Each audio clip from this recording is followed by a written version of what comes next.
Début ce lundi 25 mars 2024 de l'atelier de renforcement des capacités des membres du staff local des Padrir et de ses partenaires.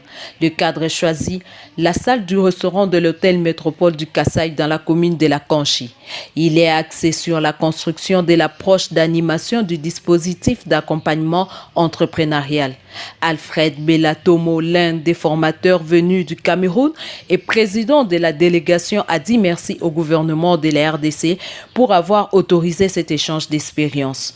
Belatomo précise qu'il sera question de mettre en place l'animation des dispositifs d'incubation dans cette mission d'appui technique au PADIR et FIDA.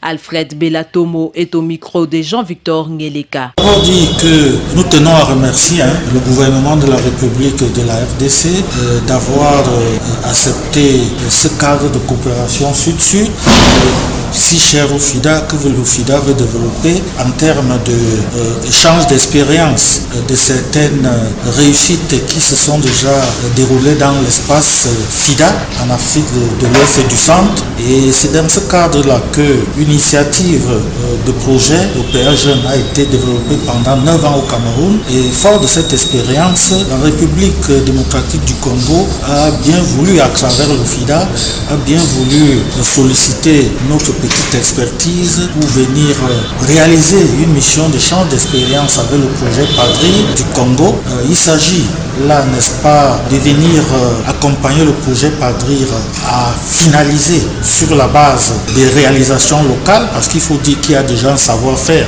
qui a été développé localement. Il est question de venir, n'est-ce pas, travailler avec l'équipe du Padrir et tous ses partenaires pour améliorer ce dispositif d'incubation et le finaliser, mais surtout de le rendre opérationnel. Il parle aussi des résultats attendus à la fin de cet atelier. Les résultats attendus au terme de cette mission, c'est que l'équipe clé du Padrir concernée par cette mission d'échange d'expérience, mais également ses potentiels partenaires dans le volet incubation, que tous ces partenaires soient d'abord capacités sur des concepts et les démarches de base, que dans un deuxième temps, il y ait effectivement ce partage d'échange d'expérience avec ce que le PA Jeune a pu réaliser en 9 ans de mise en œuvre, mais également d'écouter attentivement, n'est-ce pas, ce qui a déjà été déroulé et développé par le Padrir, à les faire en vue, n'est-ce pas, de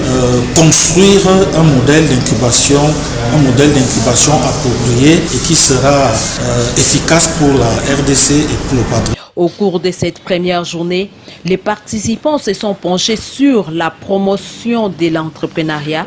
Ils ont défini les concepts de base de l'entrepreneuriat, des mécanismes d'accompagnement et des mécanismes d'incubation. De sélection des incubateurs. Qu'est-ce qu'on fait pour sélectionner un incubateur en ce moment-là? C'est la feuille de route qui va nous